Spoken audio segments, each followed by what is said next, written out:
In 1985, the Screen Actors Guild established a separate nonprofit organization to assist, educate, and inspire actors. Working behind the scenes, thanks to grants and donations, and without support from SAG member dues, the Screen Actors Guild Foundation enriches countless lives. They provide financial assistance to union members seeking academic grants, health care, and when times get tough, help with rent and other basic needs. The Foundation's commitment to literacy and social causes reach millions of children every month. And in the state-of-the-art Actors Center, career-focused programs are videotaped, streamed, and archived for generations to come. With your support, this work is only the beginning. Happy anniversary, SAG Foundation.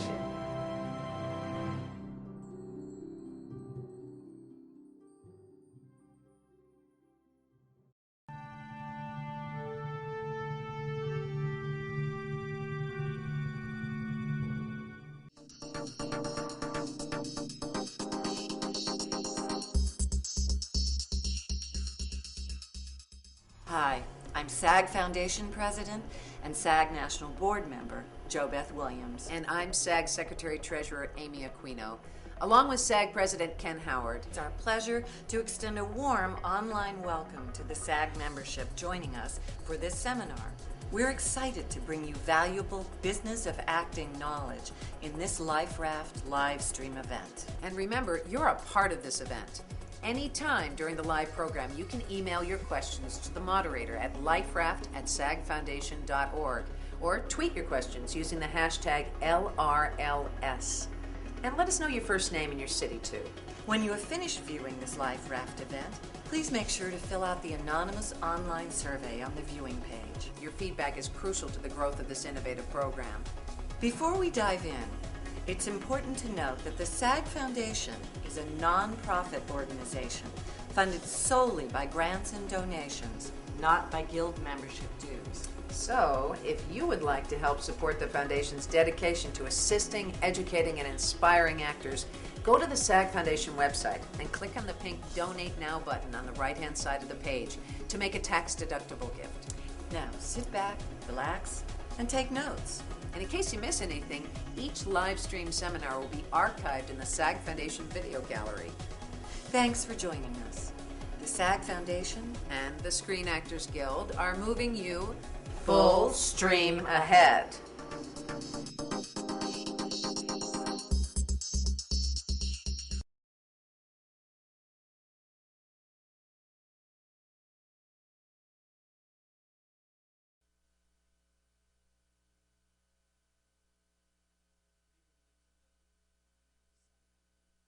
With the Screen Actors Guild Foundation Life Raft program.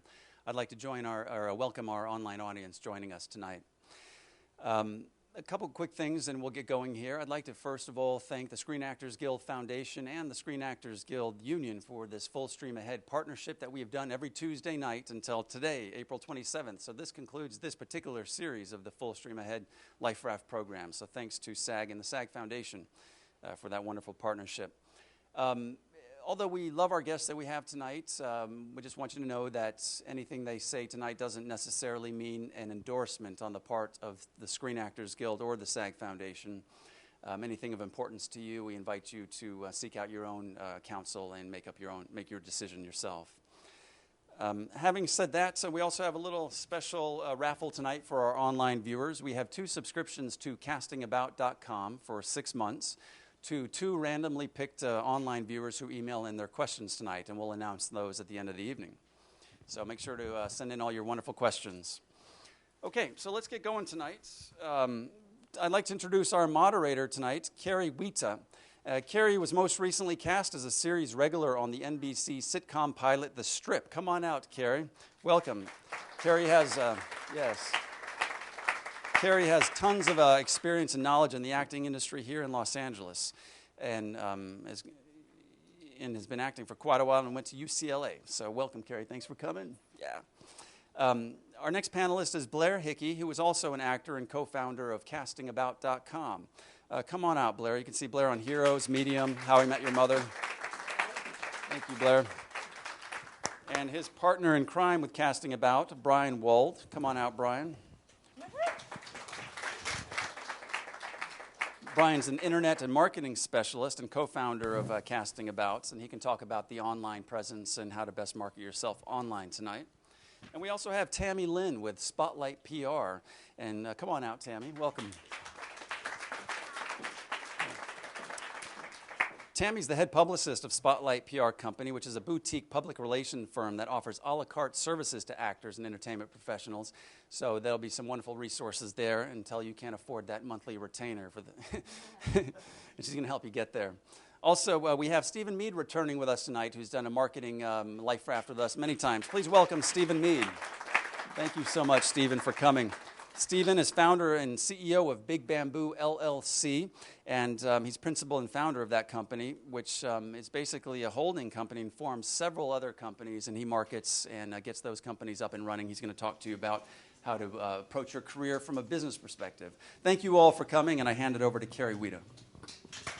Thanks, you guys. Well, first I'd like to start off just by having our guests say a little bit about what they do. So I'll start with Blair. Well, thank you very much, everybody. It's great to be here. I'm an actor. I've been in LA for just about over 10 years or so. And it was actually my experience acting and dealing with some agencies that led to the founding of CastingAbout with my partner, Brian. I did an episode of Sex and the City in New York, and that sort of helped propel me to LA, where I took some meetings, I met with some agents, I signed with somebody and started doing the thing here in LA to try and increase my presence doing TV. And I had a little bit of success. I booked a few shows, and over time got signed by a bigger agency that kind of did the song and dance and said, welcome to the big time, and we're going to take care of you, and you've arrived, and you just sit back and relax and let us do our thing. And so I did, and a year went by, and not much happened. Actually, I went out 7 times. I got called back on all 7. I booked one, and then 2 weeks before Christmas, they cut the agency in half, and 45 of us got the boot. I went home and kind of went through all those phases of things you're supposed to go through. I moped, and I was angry, and then decided that I really needed to kind of start over because I'd done nothing for a year, and now, except for those 7 people I had met, I really didn't exist anymore to all the casting directors in town. So I rolled up my sleeves and started doing a lot of work. I'm kind of a research freak. So I started tracking casting directors. Who was casting what? Where were they? Where were the people I knew? What other jobs had they moved on to? It was kind of a full-time gig, but I started developing this database. And over time, I kept this thing accurate so that I knew where anybody was pretty much on any given day. And it was other actors, friends of mine, people in acting class who said, hey, you've got some information here we could use. And a buddy of mine in class said, actually, I've called you twice myself this week so far, and you've got some information, you should do something with it. And so I started looking into ways to take this database and turn it into what became CastingAbout with Brian, which was a way to take all of that information, put it online, make it accurate, make it usable, update it every day. And then what turned out to be this little sort of side project kind of grew. And today we've actually partnered with Breakdown Services. We now have a very large research staff, both in LA and New York. We've opened up a second office there, and things are kind of growing. So that's been a lot of fun. Excellent, thank you. And Brian, did you want to add some more about what you specifically do at CastingAbout? Or I will do a little bit of everything. Please do. My story ends with CastingAbout, but I was actually working in public relations, corporate public relations for a large city government during the early days of the internet. And my boss wandered into my office one day and said, I don't know what this whole information superhighway thing is, but figure it out. Don't spend very much time on it. It's probably a fad. And that's how I got started doing internet work, and have for the last, I don't know how many that would be now, 18 years or something, been an internet specialist, specializing in front-end website usability, making websites easy to use, making information easy to find, taking a lot of complex information, putting it together in ways that helps to make sense for things. So when Blair came to me, we were actually sitting at Sharky's in Burbank having a burritos, and he said, as an actor, there's this thing that drives me nuts. nuts because people are constantly moving around. The information is constantly changing. I buy the guidebooks. They're always out of date. I get the packs of mailing labels. I throw half of them away, and I don't know who I'm sending things to. Maybe there's a way that the internet can put this information out in a better way. And so we decided that he had expertise in one area and I had expertise in another area, and we've been working on it ever since. They say that going into business with a friend of yours is a good way to ruin a friendship, and we've actually, so far, haven't killed each other yet.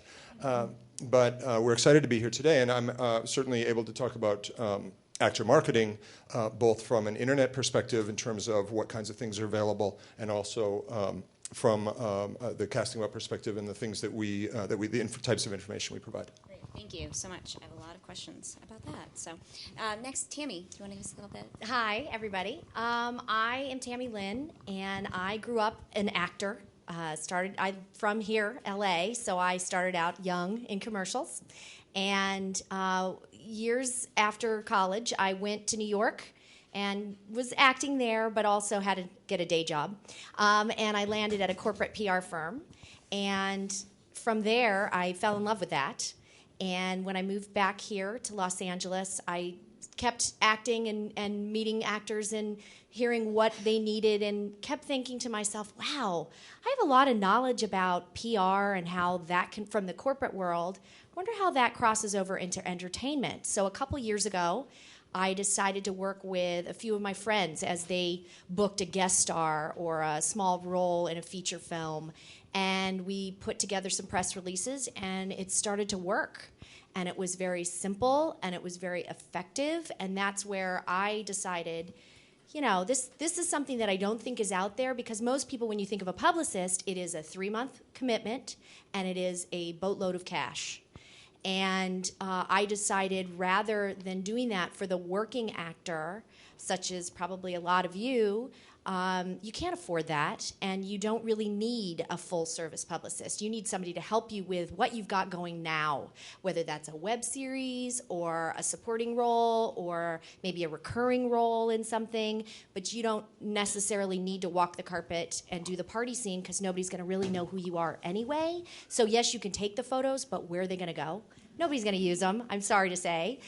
So what I try to do is help to build buzz from a ground level of actually reaching out to the media, aside from the photos and the parties, but reaching out to get blurbs, to get buzz, to get them to understand who you are, to know your name, to want to do an interview with you, whether it's an online outlet or a print outlet. Online is huge, by the way.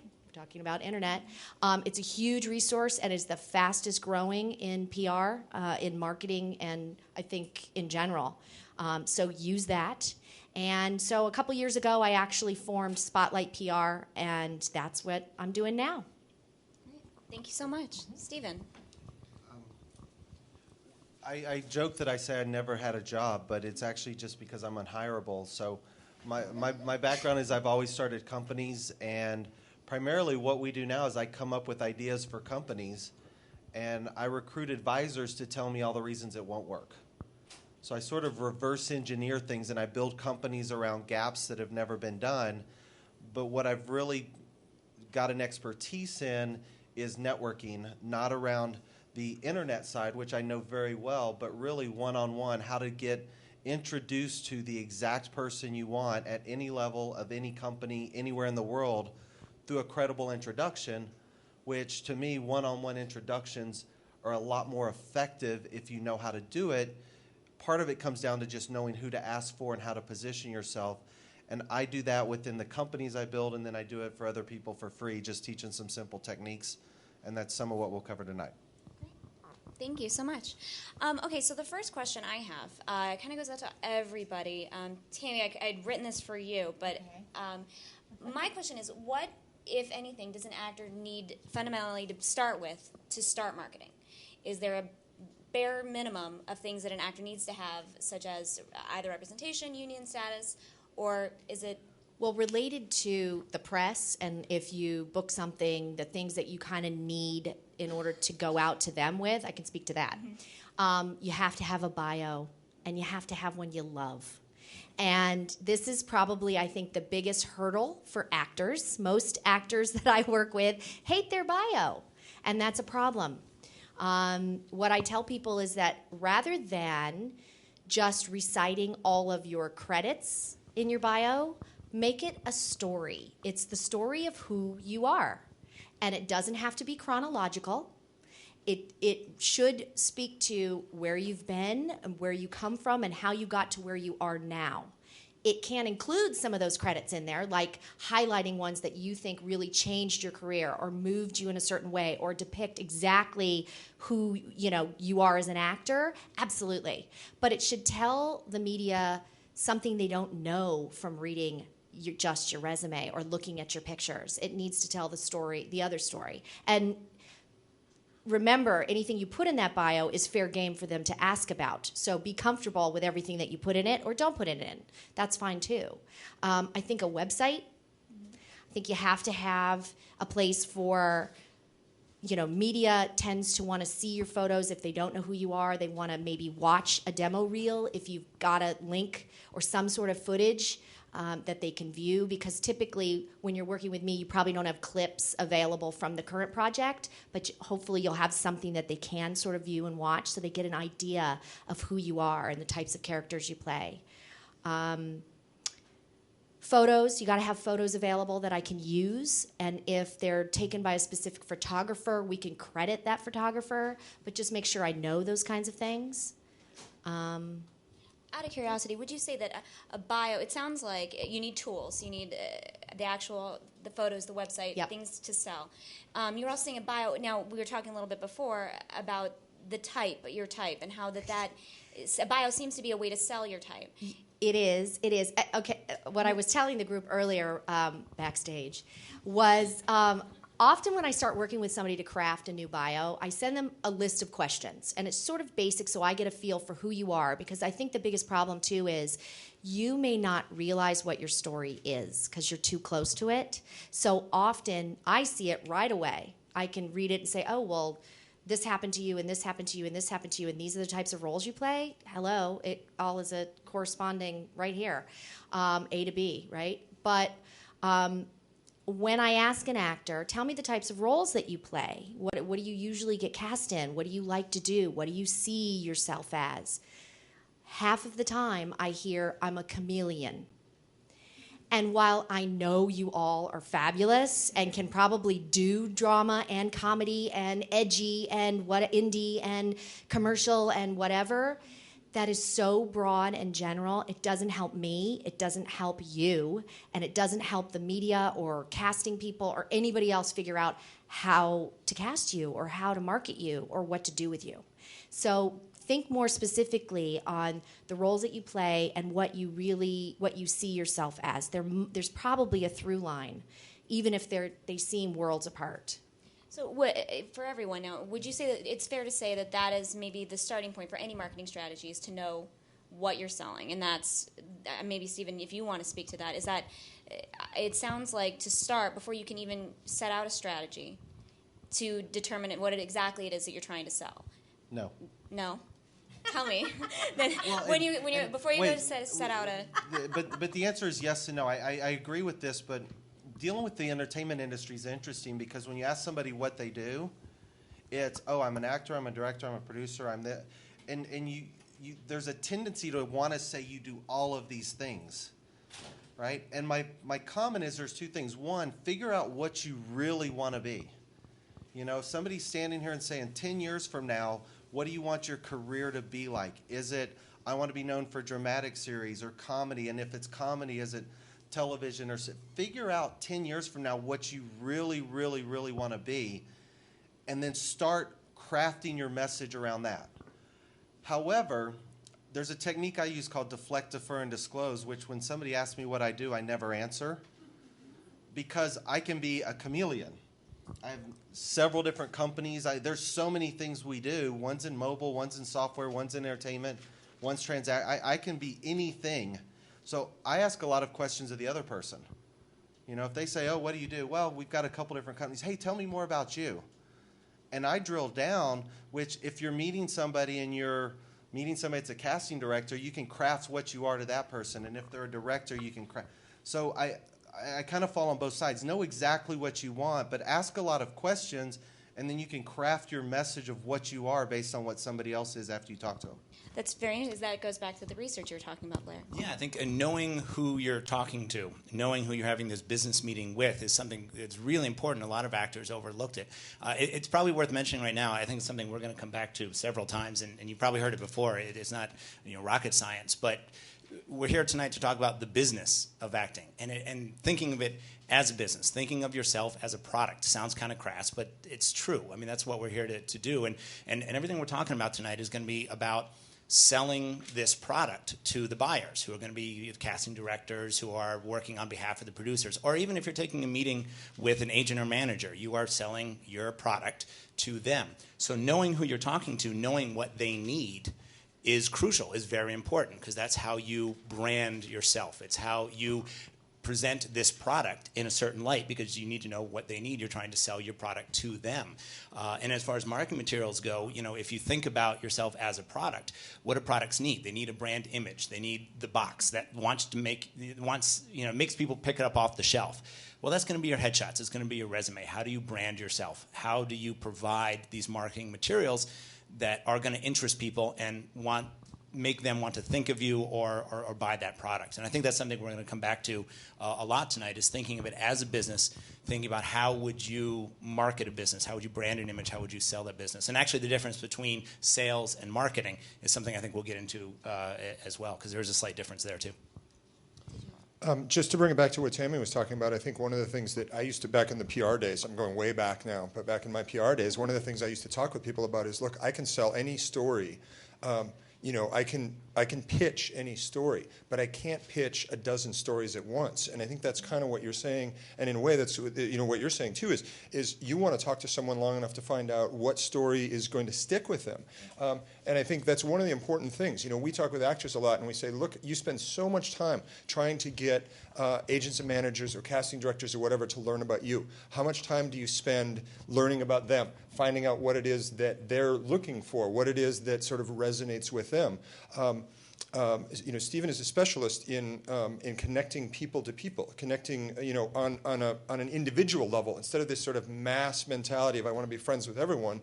It's and I've seen his LinkedIn profile. He's got a lot more connections than I do, but it's a little bit more about trying to make individual connections, and that's why we built the tools that we have. It's kind of why you're talking about it's easier to sell a single story. So help the people who are working on your PR campaign or the people who are advising you in that way. Great. Now, Blair, could you go back? The sales versus marketing, how it pertains to an actor. What is that? What is the difference there, and why is it important? Well, it's sort of a way that I think about it, just to kind of help categorize what I'm working on. Sales is, and I'm going to steal your billboard story because it's a really good one. It's yours now. Sales. If you think of sales almost as the audition process, you are selling yourself for a specific role. You are hoping the casting director buys you on the spot, or the director or the producer. They want to buy you for the specific role, make the sale, sign the contract, get paid, you're done. That's great, and you want obviously as many of those as possible. But in order to get to that point of sale, before that and kind of underlying surrounding that is marketing. And Brian tells a great story that, if you're driving down the road and you see a billboard for, Gatorade or something, the point of that billboard is not to have you come to a screeching halt, stop the car in the middle of the road and run out to the nearest store and buy a Gatorade right then. The point is to put Gatorade in your brain, to think about Gatorade, to think, hey, next time you're thirsty, maybe think about Gatorade. And if you see enough of these billboards and you see enough of these posters, then the next time you're in 7-Eleven, you're figuring out, what do I want? You think, you know what, maybe I should try Gatorade. That's marketing. And that's what an actor needs to do literally every day. You want to get your name out there, get to know the people who are looking to buy, and find the people who are looking to buy your type. And that goes back to what you're saying about chameleon. It's great if you can play 1,000 roles and you're very talented, and that's great, and that will serve you. But especially at the beginning, when our job as sort of journeyman actors is to serve the people who are paying for the stories, the producers, the directors, they have a story to tell. They're looking for people to help tell that story. So my job right now is to find those people who need me to tell their story. So as I learn what kind of roles I play or what kind of roles that people seem to want to hire me for, obviously that's where I'm going to start to target my marketing. I want those people to know I exist. I want them to know what kind of roles I play. And there's lots of ways to do that, and we'll get into that. But a lot of times actors are very, very focused on the audition. They just want the audition. They want the audition. They want the job. And while you want as many as those as possible, it's that sort of long-term marketing. I mean, we always talk about how, you know, if you do effective long-term marketing, it's not about a specific job. It's about building careers over time. It's about building a relationship with a person over time so that when you meet them, it doesn't have to be about this specific job. It can be about, hey, you know, you're a casting director and I'm an actor and I hope we can work together in the future. There's a mentality thing here, and it can work really to your advantage. The more you learn about a casting director, the more you get to know what they do, the more you're able to talk to them about what they do. It sort of almost changes the air in the room when you meet them. You know, a lot of actors sort of go into a room hat in hand. Oh, God, please hire me. You know, you are the gatekeeper. Beyond you is, you know, the job, the golden bucket, and I just want that. And to actually go into a room and know exactly what a casting director is working on, know what kind of projects, being able to say, hey, I saw you picked up a new pilot. Congratulations, that's really great. Or, you know, I know you're working on a new show. It's about lawyers. I played a lot of lawyers. I hope we can work together in the future. To have that kind of conversation, now it's sort of peer-to-peer. You know, it's I'm a working professional in this town. You're a working professional in this town. I hope we can work together. If not on this job, then down the road. And in order to build that kind of rapport with a casting director, it takes some time. It takes getting to know them over long term. And that's the marketing. That's where the real effort goes so that you can actually make that sale when the opportunity comes. Those are great points. Now, I'd like to get into the actual specific tools you use for such marketing. Let's leave the web alone for just 1 second and talk about like the actual nitty-gritty. Pictures, reel. What do you find to be the best, non-internet for right now, promotional tools an actor needs to have to do effective marketing? Anyway. Well, I'll throw it out. Just what I've been using. Yeah, so please, what's been beneficial to me. I mean, obviously we've talked about headshot, resume, your calling card, standard issue. You have to have them. And there's lots of seminars and advice you can get about headshots and resumes, about making sure they look like you, making sure they're updated. And again, this is the brand. If your brand goes ahead of you and creates an impression, and then you come in behind it and create a different impression, it's confusing the marketplace. It's bait and switch. It's not what you want to do. You want to be the image that your headshot is representing. So making sure the headshot looks like you, and I know you guys have heard this kind of advice before. Actually, in headshots, just as a quick side note, as things are becoming more and more online, headshots are changing because of that. We've seen the three-quarter image was a big deal for a while. And we see things coming a little bit tighter now. That's because a lot of stuff's happening online, and casting directors who are looking at these headshots are looking at 2x2 squares, about yay big. And you look at enough of these, and you realize it's the ones that are sort of centered on the face and showing the eyes that really, really make a difference. But your headshot and resume, standard issue. Postcards are a big deal, and it's something that you guys have probably heard about. Keeping in touch with casting directors, again, is a big deal. If you want to create a dialogue that expands your career, you need to keep in touch with casting directors to let them know what you're working on, and you also need to let them know that you're aware of what they're working on. I use postcards, obviously, to say thank you to somebody who's called me in or given me an audition or an opportunity. I also use postcards to congratulate casting directors I know when they've picked up a new job. When I see that they get a new pilot or a new gig. That's a great opportunity to say, I saw, because it's just like actors. They're looking for their next job too. So when they get a job, to say congratulations, or an associate I know, if they get promoted and now they're a casting director, absolutely, I'm going to send them a card. Actually, to be honest, depending on how well I know them, if I know them really well, if we work together, I'll put the postcards away and I'll actually take out a thank you note that I just write by hand. Because I personally, if I know them and they know me, and we've worked together before, I just think it's a little classier. Postcard is a little more salesy. Because a postcard usually has your headshot on it, and so they know who you are because they may not know your name. Which is really an effective marketing tool. But again, I think, and this goes back to knowing who you're talking to. If there's a casting director who's hired me on 2 or 3 jobs, sending them my postcard with my agent, which they already know, and my name and headshot, which they already know, I prefer to send them, a handwritten note saying, I saw you guys picked up that new pilot you wanted. Congratulations, that's great. And I leave it at that. You don't even, please hire me. It's not necessary. Knowing who you're talking to and knowing what the message you want to send becomes important that way. But postcards, absolutely. Casting directors, we've interviewed a lot of them as we were developing CastingAbout, and the amount of mail, they get a lot of mail. Think of the amount of mail you think they get, triple it, and you're almost there. It is phenomenal. They hire people just to throw out mail. I mean, it's their numbers are just insane. So postcards are great because they can look at it, they can flip it over, they can do a quick read. And I've seen casting directors take a postcard and pin it up to their wall because I want to remember that person. Postcards are great. Yeah.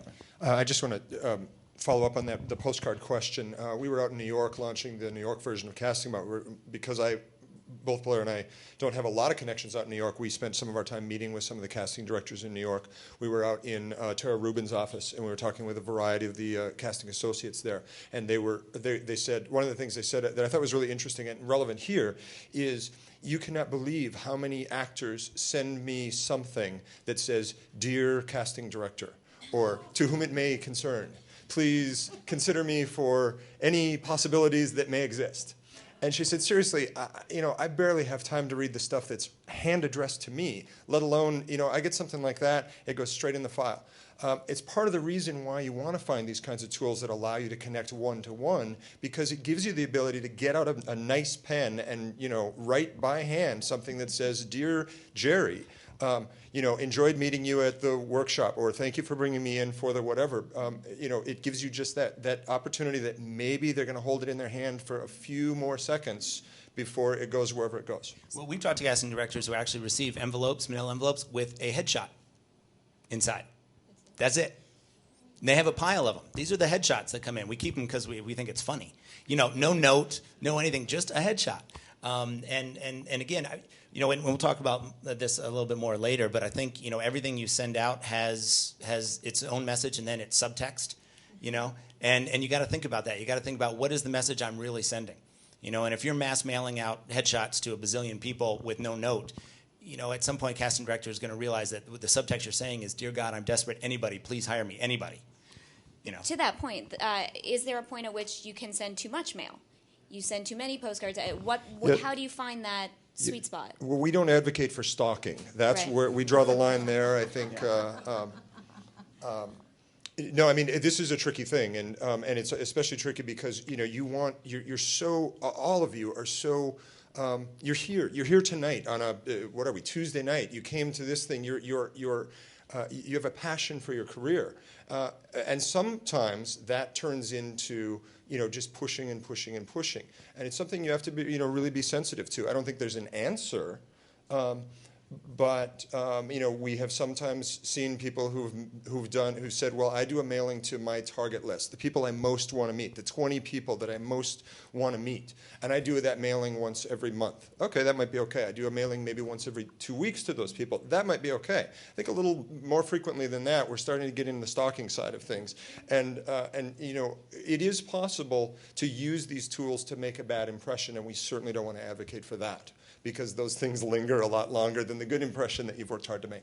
And Tammy, maybe from PR background, you could talk about the fact that you're dealing with people here, and if you're a business and they're a business and you're looking to work together, there's the letting you know I exist and letting you know how we can work together, and then there's just badgering you, time and time, and you start to create a bad impression. Absolutely. I think if you have nothing new as far as projects or new information or something new in that way that you're trying to get across, it goes with the media, it goes with casting, I think it goes with probably most people, then there's really no reason to keep sending a postcard. Now, that means all of you are probably very proactive. You probably have reasons, so you could send one once a month.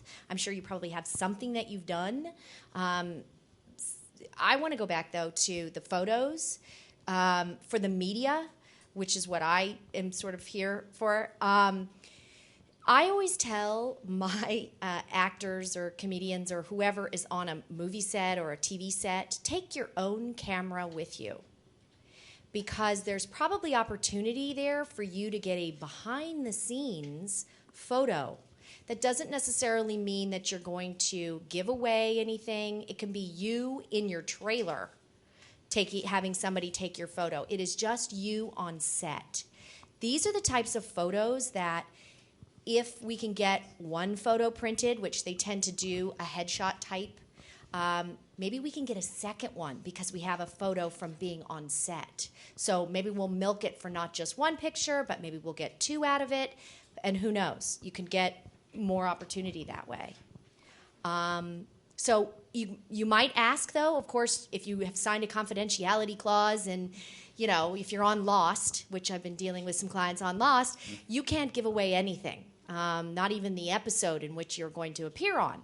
So that's different and unique. But most sets are kind of friendly, and if, you know, you're not giving anything away, you're not the Green Goblin ghoul or whatever, and you're not going to show off your costume ahead of time before they want to release it, they're usually pretty casual about it and pretty okay with it. And if you can grab a celebrity, you feel comfortable enough to grab, you know, the star that you've been in playing opposite against, and they don't mind, even better. Even better. Even just to post on your own website. That's something you guys should be doing, whether you go out to the media with it or not. Use those pictures on your own sites to promote yourself, and you never know when somebody's going to be Googling something, some you know, celebrity name, and they come across you too. Stephen, did you have something? I hear this and I don't disagree, but I tend to operate a little differently, I think. The headshot, the marketing, all of that, in my world, it's like a PowerPoint. Anybody knows me, we spend a lot of time on PowerPoint to tell the message. But let me ask a question. How many people in here want to be in television, want to be in a TV show, for instance? Okay, what kind of TV show? Probably a sitcom, a comedy. Okay, a sitcom comedy. What are the top 3 sitcom comedies coming up next year that are casting right now or in the next 3 months? Exactly. I don't understand what you guys do. If I was in your, I'd know the top 3 sitcoms. I'd know who's casting them, who's funding them, what network they're going to be on, and I'd find a way to get introduced to that casting person through somebody that knows them to take a meeting very early and often so I get introduced to them. To not do the research, to not know what show is coming up and who's casting it and who's fun. I don't understand entertainment because I don't get how you guys operate. Well, I think, interestingly, I think that and probably... I didn't mean to pick on you, I'm sorry, but it was just to kind of prove a point. Just something that might actually go to something that we were going to talk about a little bit later, but representation. I think that for actors, I think in a lot of ways, representatives, agents, managers fulfill that kind of role as a liaison, making direct connections between individuals. But I think that's a really great point. Could be, but if you have a representative agent or manager, they're somewhat open to your direction. So if you're the one doing it's your business. They work for you. So if your business is you want to be in a sitcom and comedy, do the research to see what comedies are coming up and who's casting it and who's funding it and who did one that's similar, and get introduced to those people. You know, everything for me is a one-on-one relationship of where I'm trying to go, and I find people that have already been there and get introduced to them through credible references. Now, when we get there, we need all of the marketing tools, but I'm very, very, very proactive in the people I want to get to, but it's research. It's what are they looking for? What are they casting? What have they done prior? What other shows have they done that you may know somebody to get introduced to them? And then you have to have your message together when you go in. But absolutely, waiting for things to happen is just too arbitrary, and you guys don't have time for that. Absolutely. And if we're going to talk about representation later, let me know. We can come back. But right. You know, basically, that's a lesson I learned the hard way. I sat back for a year and waited for them to do their job, and they sort of sweet-talked me into it. I remember I showed up on the first day. You know, I signed the contract, and they said, bring headshots. So I brought them big SAG headshots with the resume stapled to it, because that's kind of what you do. And I walk in, and I'll never forget the look I got. I handed them, and they go, oh, that's sweet. They go, no, honey. We do that for you. We work for you. You don't ever have to staple again. We will take care of you. And I said, okay. So I went home and I waited for them to take care of me. And a year later, there you go. So, I think you're right. I mean, you can, again, thinking like a business. If you're the product and you have an agent, you have a manager, this is your team. This is your sales and marketing team. They are partners. They are there to help you. There's that old, 10% rule? Agents get 10%, so they should do 10% of the work. You should be doing 90% of the work, blah, blah, blah. But it's a good point, is that, it's not just the work you do on set. It is the research that you do. It is knowing exactly who you're talking to and not. We've said this before to actors. Is name any other business where you would walk into a room and not know who the name of the person was you're meeting and not know what else they do. It doesn't happen. But yet I have friends, actors of mine, that, hey, I got an audition for Cold Case. I go, great, who are you meeting? Well, I got an audition for Cold Case. No, who are you meeting? Well, it's Cold Case. Yeah, okay, who are you meeting and what else do they cast?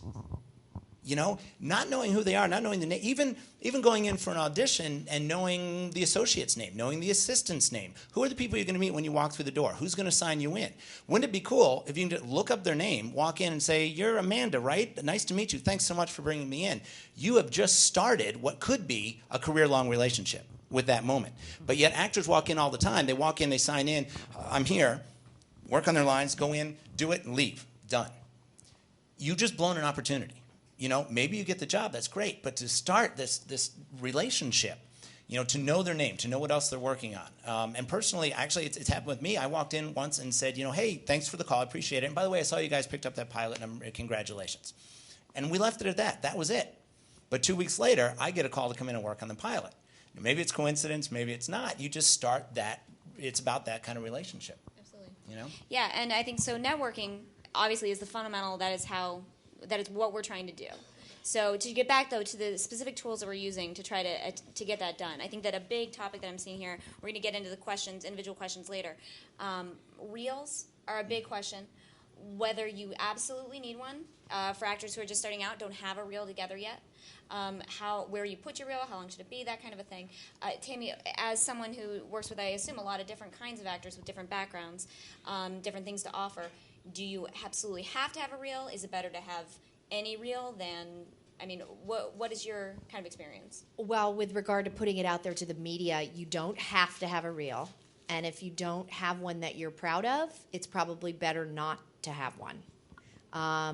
Because what the media is looking for is, who is this person? So if we have a link that I can send to them and they can click on, or we send them an actual hard copy, believe it or not, not very many of them do that anymore. But if I send it to them and they watch it and it doesn't live up to their expectation, it's better to not have something for them at all. And I'd rather build you up.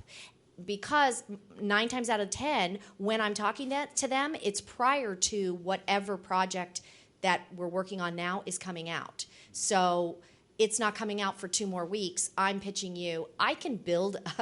I know they're going to hate me, but I can build it up to whatever I want that to be, and then later tell them, they got cut out. It got on the cutting room floor. They had a big, huge scene. Yeah, it was really great, and it ended up just being 3 lines.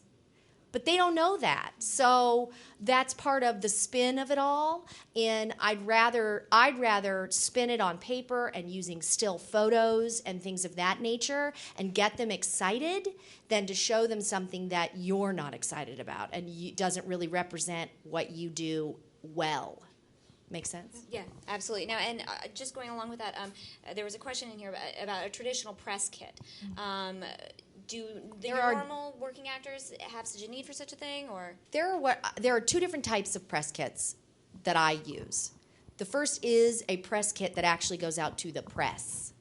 The second is what I call the presentation kit, and that would be a kit that you would use to go out to get meetings, to go out to find a new rep, to use to get an agent. Those are 2 completely different types of packages. The press kit itself is very plain. It's text. It's a lot of words. It's your bio. It's maybe press releases. It's photos that can be attached as well for them to use. So it's downloadable photos, that kind of thing. It's typically sent electronically unless I'm trying to persuade them to do a larger feature, and then I might send them an actual hard copy with a demo reel and that kind of thing. But it's very simple. We do not include any quotes from previous reviews. We do not include any clippings or anything like that. Those all go into the kits that you would possibly use to try and get better rep or to get a meeting or to get somebody to pay attention to you and on the business side of, but not the media side. Is that clear? Yeah, absolutely.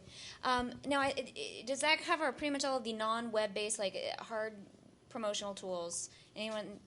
Well, I wonder if I can jump in on the demo reel question. And when I started working with CastingAbout, I was fairly new to the acting thing, so I asked a lot of questions. I asked them of Blair, I asked them of actors, I asked them of casting directors, and so on.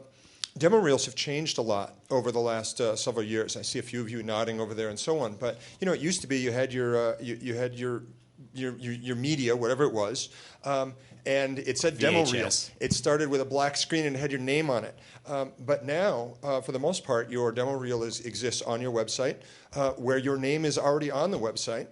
It exists on an Actors Access or one of the other services like that, where your name is already there. So there are a lot of things you can do differently with your demo reel that maybe you didn't do in the original. If you're still using that old demo reel that starts by saying demo reel, you're kind of already in trouble in the first place, because the first thing you're telling people is something they already know.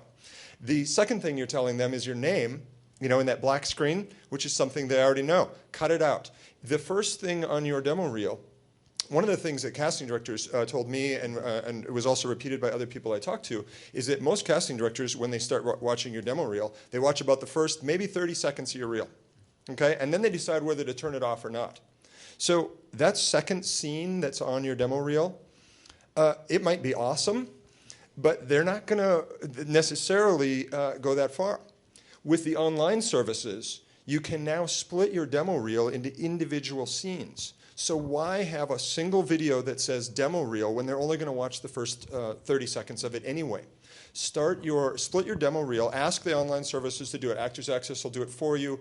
The other services I know have the ability to set things up that same way. Split your demo reel into scenes and use a description for those scenes. Comedy scene. This is me on Desperate Housewives. This is me acting opposite Dustin Hoffman. Whatever those things are, that's going to catch people's eye, because if I'm a casting director, I might skip over the first two things and go to comedy reel, because that's the thing I'm interested in and that's the thing that's going to resonate. On your demo reel, that might be the third. In the old days, that might be the third thing, and nobody's still watching. They're answering their phones. They're dealing with all this other stuff.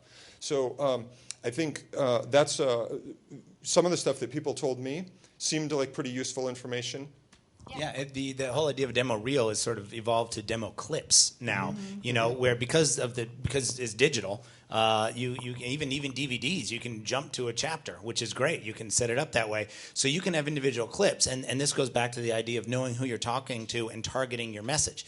So if I'm targeting a comedy casting director, here are my comedy clips. You don't have to sit through the whole reel again. And again, it's knowing who your audience is, knowing who your meetings with, knowing who you're targeting. So being able to split your demo into clips like that and label them so people know what they're looking at is really a great idea.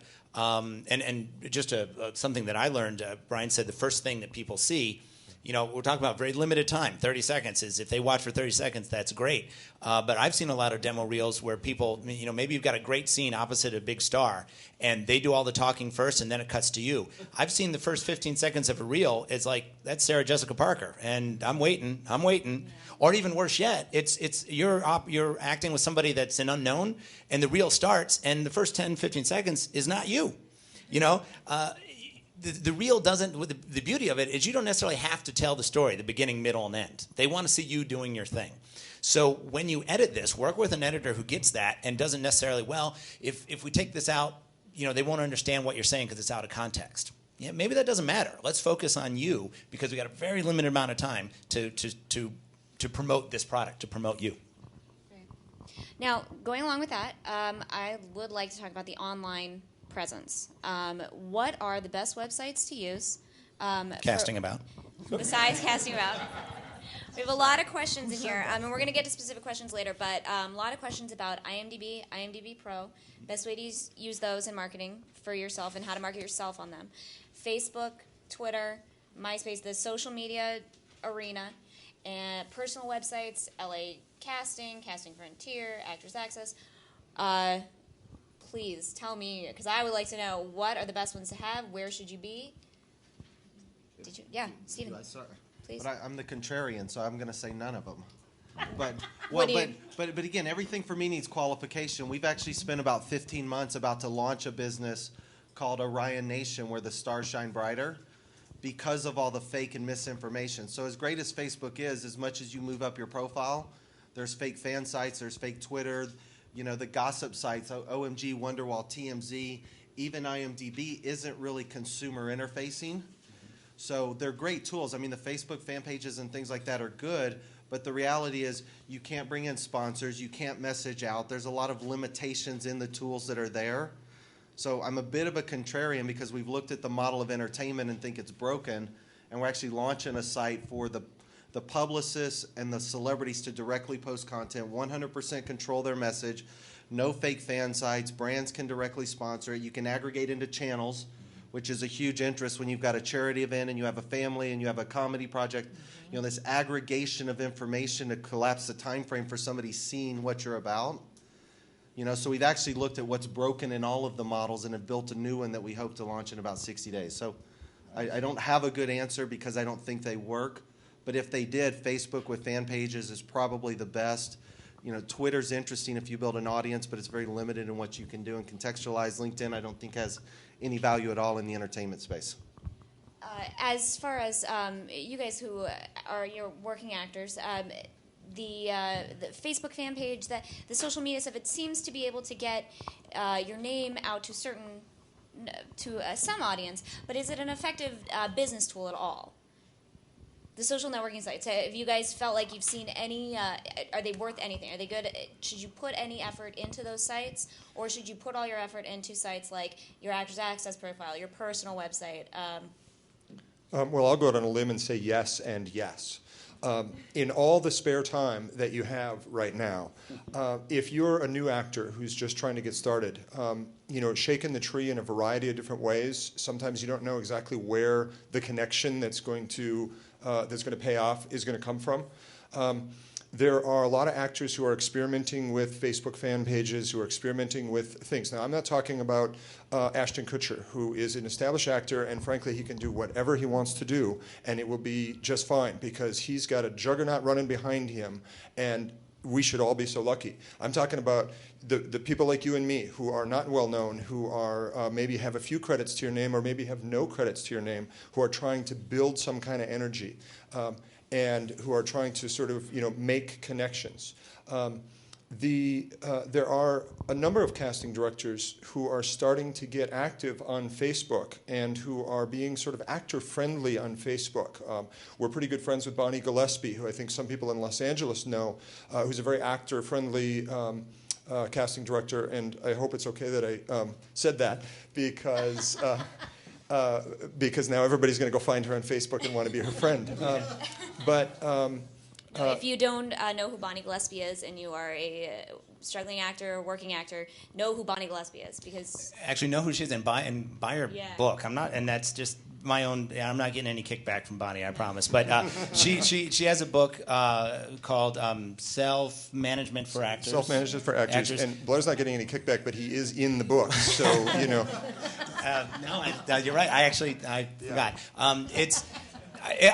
The reason I thought about Bonnie's book is because she actually is kind of at the cutting edge of a lot of electronic. She's all over Facebook and Twitter, and if there's anything electronic or internet, Bonnie has spent time, because the woman doesn't sleep, so that's what she does in the middle of the night. And actually her book has some great chapters on advice on how to use some of these things. It's a tough thing to speak to because as many actors as there are in this room and then watching, that's how many different stories there are about how to do what we do. And I've said before, if you're an actor and you have a system and it's working, keep doing it. If it works for you, absolutely keep doing it, because there are a lot of ways to do this. And I sound like a broken record, but what we can't lose sight of is whether you have your own website or you're taking advantage of some of the social media sites, however you get the message out about yourself, it's still about the message. It's still about presenting who you are and how you can benefit the people who are looking to buy talent. It's about making those connections. So if you have time and you look through Facebook and you find some of these casting director sites and you follow a little bit about what they do, there's different ways to use it. If you send 1,000 messages to them and respond to everything they say and say, please bring me in, please bring me in, please bring me in, that's creating a bad impression. But if you follow them and realize that they're talking about something that you have personal experience with, or they're from your hometown, or they're doing a project that's close to you, and you can comment on that and make that connection, then great, you've made that work for you. It's about being smart. We always say it's not just marketing, it's marketing smartly. So if you can use these services to build a connection, then great. And one of the things, I'm sorry to jump right in, but one of the things that I think you mentioned, if you're going to use Facebook or you're going to use Twitter, which I think are probably the two things you want to look at right now, and recognize that technology changes very quickly. Stephen, what's the name of that the business you're going to? Do you want to say it again? Because I didn't write it down. I know some people did. It's Orion Nation, so it's a constellation of the brightest stars. It allows the star to shine brighter. Mm-hmm, mm-hmm.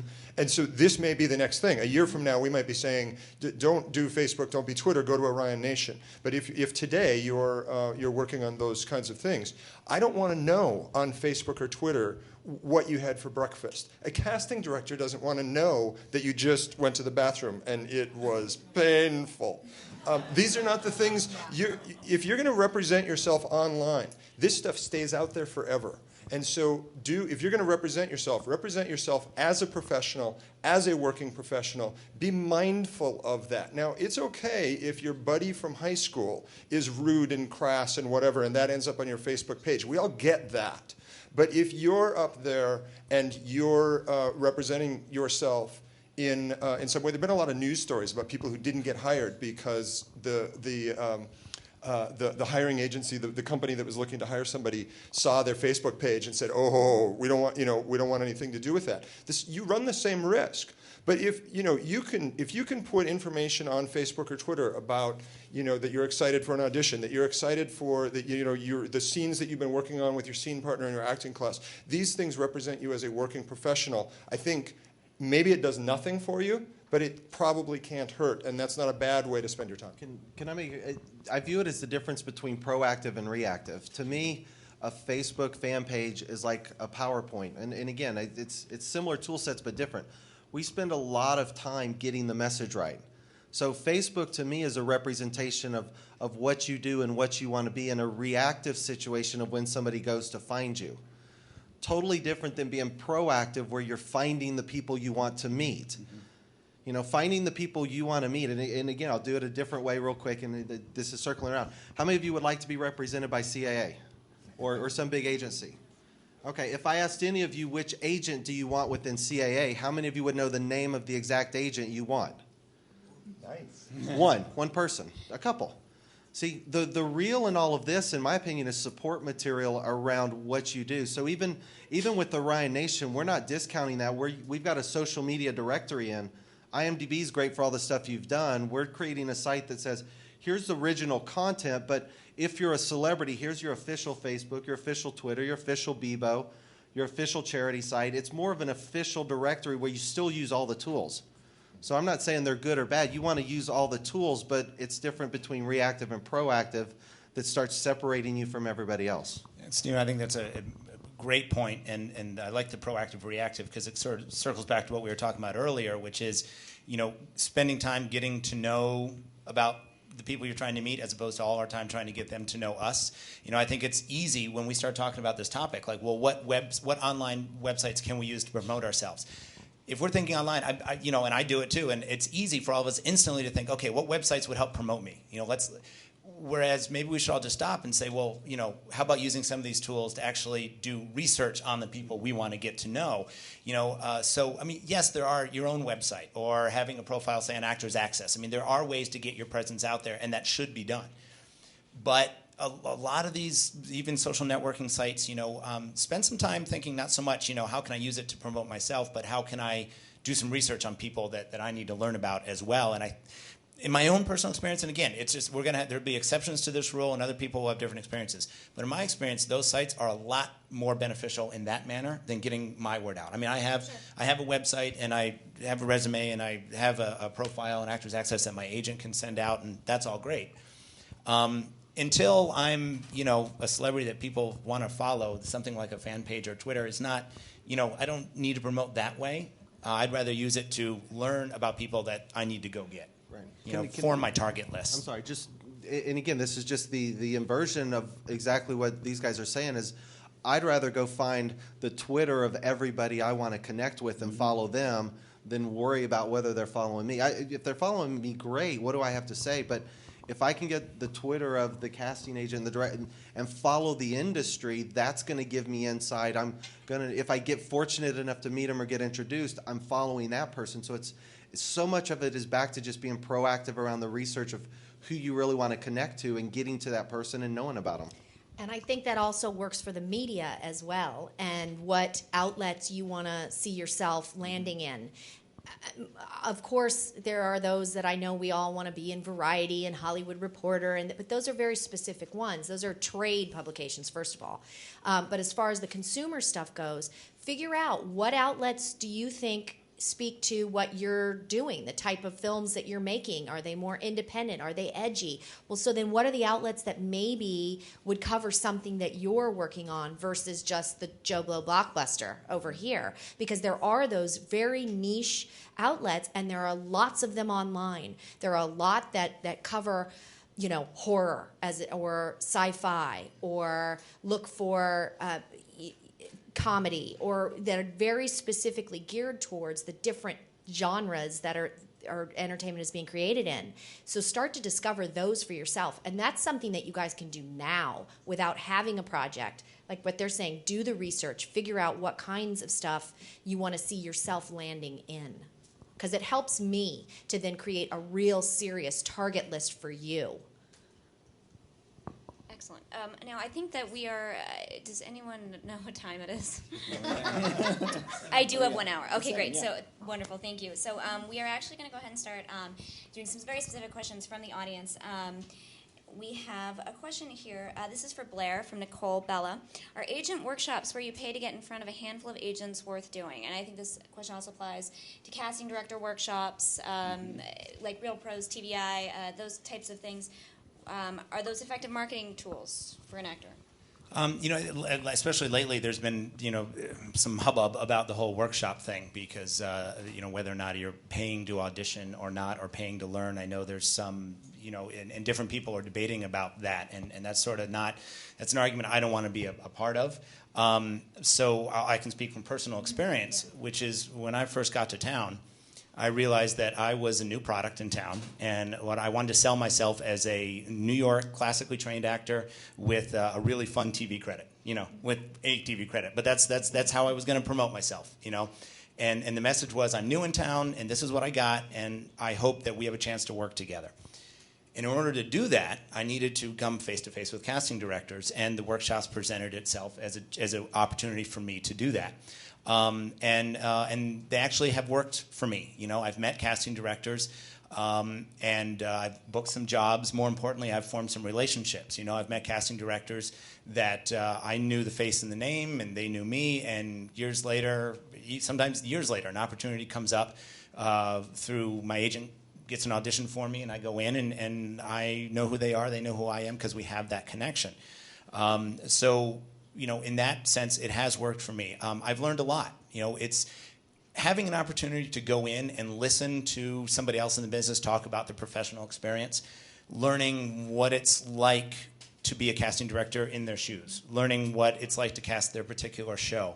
I've talked to actors who said, well, I do a lot of these workshops and I've never booked anything. And it can be frustrating, but if you kind of go into it with a different approach and say, well, how much have you learned about the casting process? How many people have you been introduced to? And so I think it can be beneficial. Again, do it smartly. We have a buddy of ours from New York who comes to town once a year. He's a great stand-up comedian. I went to college with him in New York, and he comes to town for pilot season because he wants to meet the sitcom casting directors because this is what he does. But he's smart about it. He actually creates a target list of all the associates, because he's new, so he targets associates, all the associates who are casting half-hour television right now. Whenever he comes to town. And that becomes his target list for workshops. And he will go and gather as many calendars from as many workshops as he can, and he looks for those people. And that's who he wants to go to meet. Not necessarily to audition, like, give me a job right now, but you need to know I exist and I want to meet you. So I think that's really smart to use workshops that way. It's a great opportunity for an introduction. And if you look at the calendars, you find the people that you want to meet, I think it can be a great thing. I know I've had some success with it, and I know other actors have as well. Another question, kind of going along with this, a bunch of questions coming up, so I'm not going to list all the names, but people want to know where to do the research. They want to know, finding out what the top 3 sitcoms are, who's casting them, and all of that info. I think CastingAbout is an excellent resource for finding out what specifically is CastingAbout do. Where do you find information on shows, agents to target, casting directors to target? What are your guys' favorite sites, resources? Well, one of the things that I want to point out, Blair and I started CastingAbout because of the problem of trying to find this information. And so when you log into CastingAbout as a member, you'll see every show that's casting in Los Angeles or in New York, depending on which region you're logging into. And it's updated behind the scenes all the time by our researchers, so you're always seeing the latest information. You can then slice and dice that information, so you can sort by just the comedies, just the pilots, just television, just film. In New York, we're doing theater as well, so you can track that way. And that's the reason why we did it. We also, because we wanted to do something for free, CastingAbout is not a service. We have to pay our researchers, and so we wanted to do something for free. So there is a CastingAbout Twitter account, and we put up news. Because our researchers, in many cases, are finding out about this information before anyone else is finding out about it. And so when someone starts up a new project, when a casting director is assigned to a new project and so on, you'll find that on Twitter. So if you don't want to spend any money, and I know everybody's reaching into actors' pockets for everything, the free thing you can do, you're not going to get a lot of information off of Twitter because we only have 140 characters to tell you stuff. But we do try to give you that information, and that's available for free. And it's a great way for us to pass along some general things that our researchers have found. And without it sounding like a commercial for CastingAbout, I mean, the point was, from my own experience, I was really frustrated, as the same with these questions are, is where do you find this information and how do you keep it updated? The guidebooks that have been published, problem is those are out of date literally the day they're published, because things move around way too quickly, especially in the television world. And same for those pre-printed labels. So the idea when I got together with Brian over those burritos was, is there a way to take all the information and put it in one place and then let actors use it, however they need to market themselves. So, over time, we've built up this research team, and we have a relationship with Breakdown Services, and we're tapped into that data, which is phenomenal because, pretty much everything going on in this town kind of flows through breakdowns as far as casting directors releasing information. So we list every TV and film project that's actively casting, who's casting it, what their mailing address is, what the status of the show is, which I think is really important. Is it casting? Is it on hiatus? Is it on hold? Has it wrapped? People spend a lot of time doing these mass mailings, and half their mail is going to offices on hiatus, which means the casting director's on vacation, and your mail is sitting around in a bin and then getting tossed. So put all the information in one place, and then let actors search for, like our friend Eric, who searches just for the half-hour comedies or the film shows, or read the log line about a show to find out what it is, or link to that show's official website so you can do research on their website. And for TV shows these days, you can actually watch an episode. That's why we did it that way, so that all the information can be in one place, because of those problems, and hopefully it's working out for people because of that, putting it all together.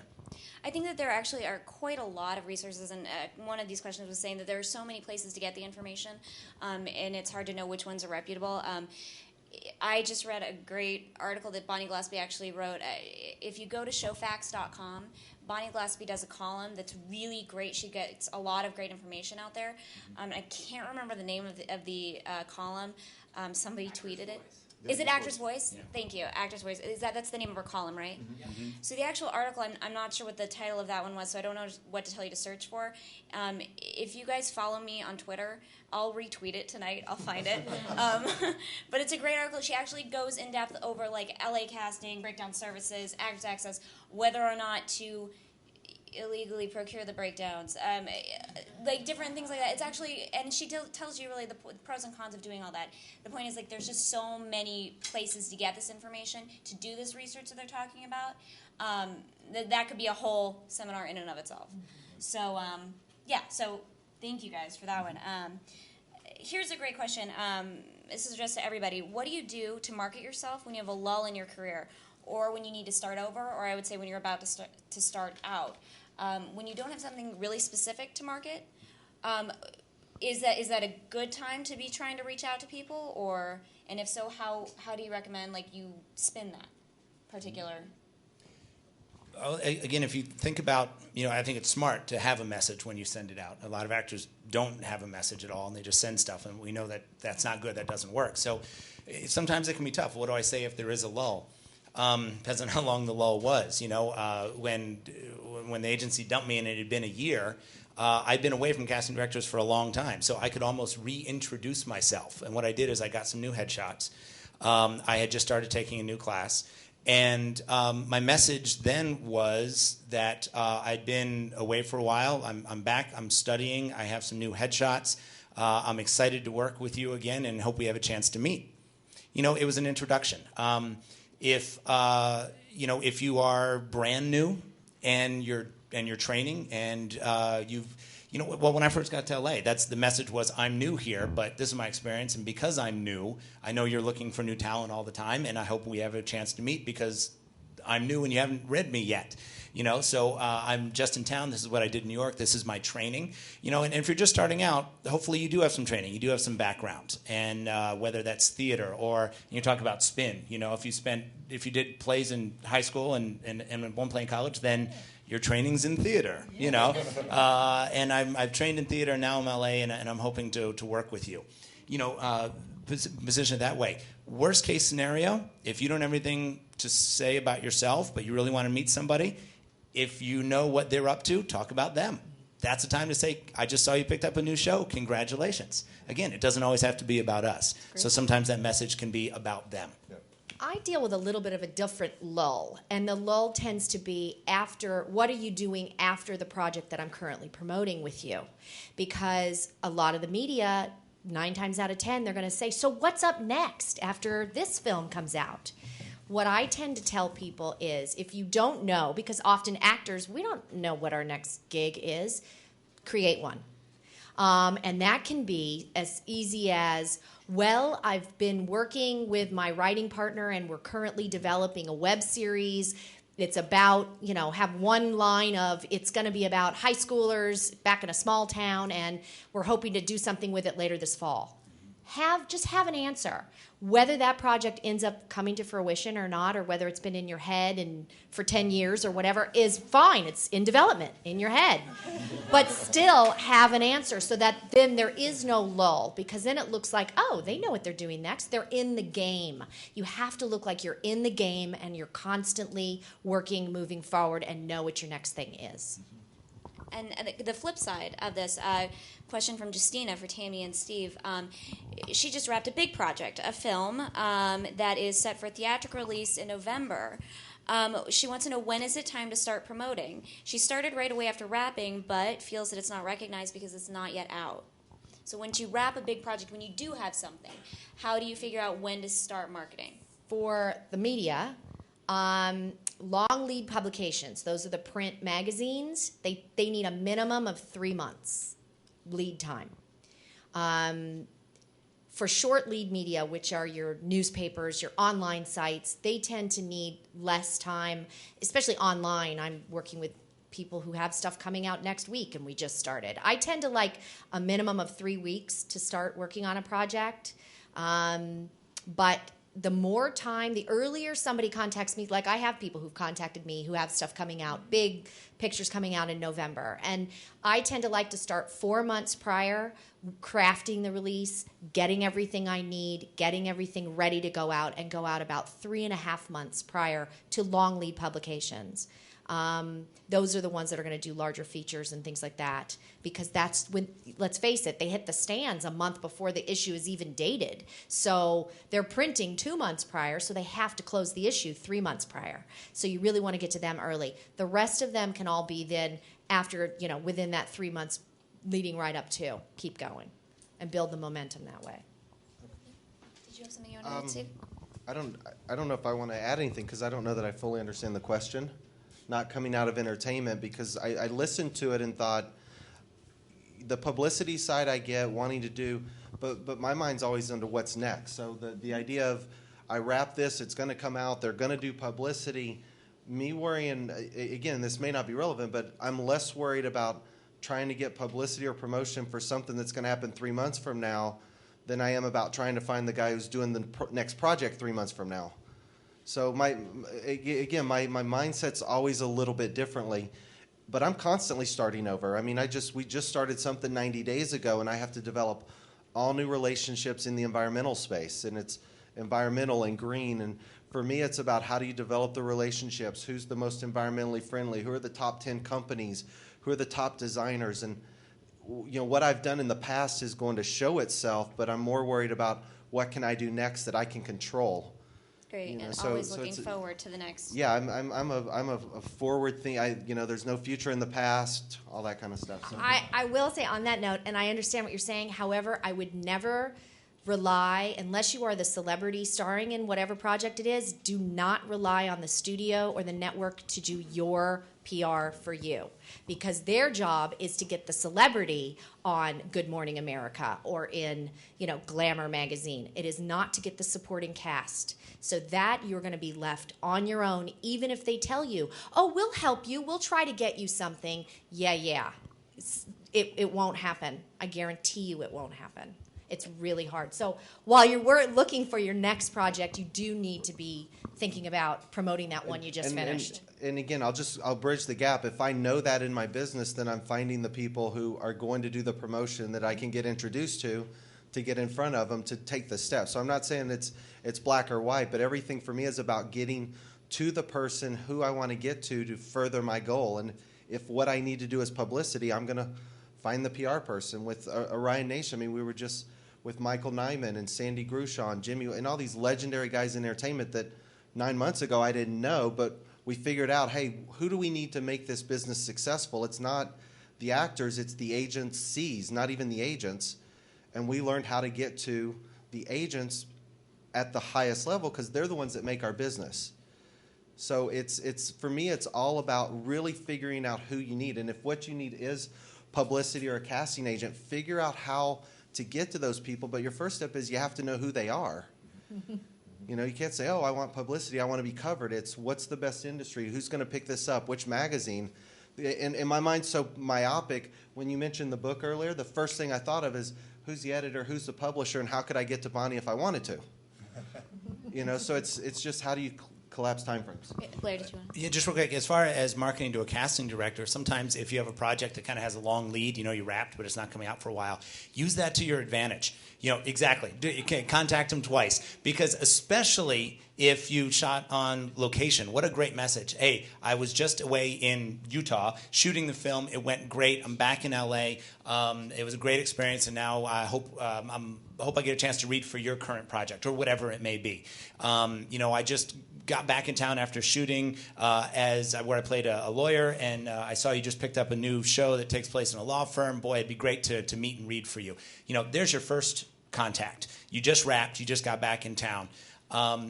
Then 2-3 months from now, when the film is released or the pilot comes out or whatever it is, you now have an opportunity to send another message, which is really proud of this project. It's debuted. Hope you get a chance to see it and hope we get a chance to work together. And again, you are sending specific messages that say, I want to work with you. I hope you need my type, and you have a legitimate chance to meet them twice. Thank you. So now I want to switch gears a little bit. Same information, different location. Lily Richardson says that she'd like to know how artists and actors can market themselves in cities other than LA. She's in Phoenix, Arizona, and has a local agent, but would love to get work on a television series. What do I need to do to market myself and be seen in this arena? What can people who are out in other markets do to market themselves to maybe productions that are shooting Vancouver, Arizona, whatever? Or what can they do? Is there anything they should be doing to market themselves to people in Los Angeles? Well, those of you who are in other cities, the agent-actor relationship in other cities can differ from what it is in Los Angeles or even in New York. And so the first thing you want to do is make sure that you have an effective partnership with your agent. So I don't want to be telling someone in Phoenix or somebody in Denver or whatever to start hitting the street and doing all kinds of things. You should first talk to your agent and make sure that that you're working as a team on that, because they might say, you know what, let me do that. In the smaller markets, there are generally fewer big players, which means it's a lot easier to know the people you need to know. It's really hard in Los Angeles and New York, which is why we built CastingAbout for Los Angeles and New York, because it's so hard to find all of these various people. In a smaller market, it's a lot easier to know. I mean, in Chicago, if you know 4 casting directors, you're in good shape, and that's a much easier. I'm sorry, you're from Chicago. I don't know if you know all 4 of those casting directors, but it's. I didn't know there were any in Chicago. There are, but it's a different kind of a thing, because now you're talking about building strong relationships with people that are very easy to find, very easy to know. Their addresses don't change very often, and so on. So I don't know if that quite answers the question, but it is a little bit of a different perspective. I think, too, there's media in every city in the country. There's some local community paper even in the smallest of communities. So in Phoenix has a couple of papers, plus TV, plus radio, plus online is everywhere. I think that if you can get them to do something on... Media loves a local tie, okay? So if you're shooting in Phoenix, they're going to love that, because most productions are not in Phoenix. So get a release, get some information to them about you, about what you're starring in and what the project is and all of that, whether it's a press release, a press packet, whatever. Go online, figure out who the entertainment reporter is for that local paper or for that website or whatever is based there in Arizona, and send them the information. They may bring a camera crew on down or send a photographer to the set. Of course, you'd have to get that approved by production, but or you can meet with them for one-on-one. A lot of times they just do them over the phone. But if you're local, that's a local tie. And then typically they put those on their website as well. So it gets posted on, the Arizona Republic and the ArizonaRepublic.com. So then it's online, and anybody can Google search your name or whatever, and it's going to start to appear and pop up as one of those things. So when people casting or whoever in LA are searching you out because you've sent a, audition on tape from Phoenix or whatever you're doing, they may Google search you, and there it is. Or on your website, you start to post anything that gets published about you, so that you've got your press, you have a page of press on your own site, and that's where you post all those. So then that's using it doesn't matter what community you're in. In fact, it's probably easier in Arizona to get coverage than in LA. I know it is, actually. Now, for out-of-town actors, is there any benefit to marketing to LA casting directors for someone? Yeah, if you're willing to travel, I think, yeah. When we start talking about local markets, because, we've said this over and over all night, it's about building relationships with people and meeting them face-to-face and working with them. And if you can build relationships in your hometown and work with them and get press and build a resume, that's all great fuel that you can use in LA or New York. And certainly the beauty of the internet is that it's everywhere. So if you're in another town, you can have a profile on one of these sites, on Actors Access, and your resume and your headshot. And it's there for New York and LA casting directors to look over. You could log into CastingAbout and look at what people are casting in LA and know that ahead of time. And know these are the people that I'm going to want to meet. Now, the truth is, the hard part is, a lot of it happens here and now. You can market like crazy, and they want to meet you, and they may call you and say, okay, I want to meet you. Come now. Come this afternoon. I want to meet you, and it's kind of tough to hear, but casting directors are dealing with so many actors, so many actors in LA, and a lot of times they have limited amount of time, so they may say, okay, I've got 3 hours, I can see an actor every 15 minutes, do the math, that's how many actors, and that's all I have time for, so get here now. It used to be when I was in New York, a lot of actors I knew would say, well, I want to go to LA for pilot season. I want to be there for pilot season and then go. And I sort of toyed around with it a little bit and actually had a meeting with a casting director from LA who was in New York. And they said, the truth is, if I find out that you just came into town for pilot season and you're going to go away, that's tough. I need to know that you're in town and you're going to be here, because if I'm building this relationship with you, maybe I'm not going to call you now, but I want you to be available 3 weeks from now. So it is about getting to know the people where you are. And I think it's great if you're out of town and you want to do research about what's going on in the bigger markets, absolutely do that research so that when you come here, you're armed and ready to go.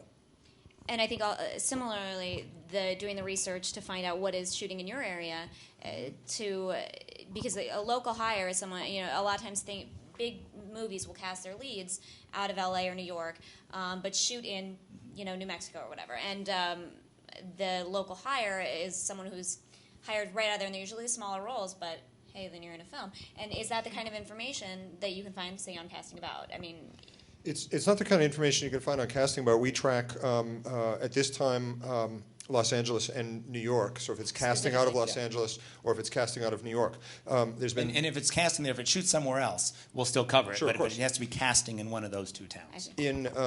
Back in the day, back when I was a young man, I worked for the Film Commission in Minnesota, and in many cases in those smaller markets, you can find out what I know. In Vancouver, they publish on the Vancouver Film Commission website. They publish a list of all the productions that are going on.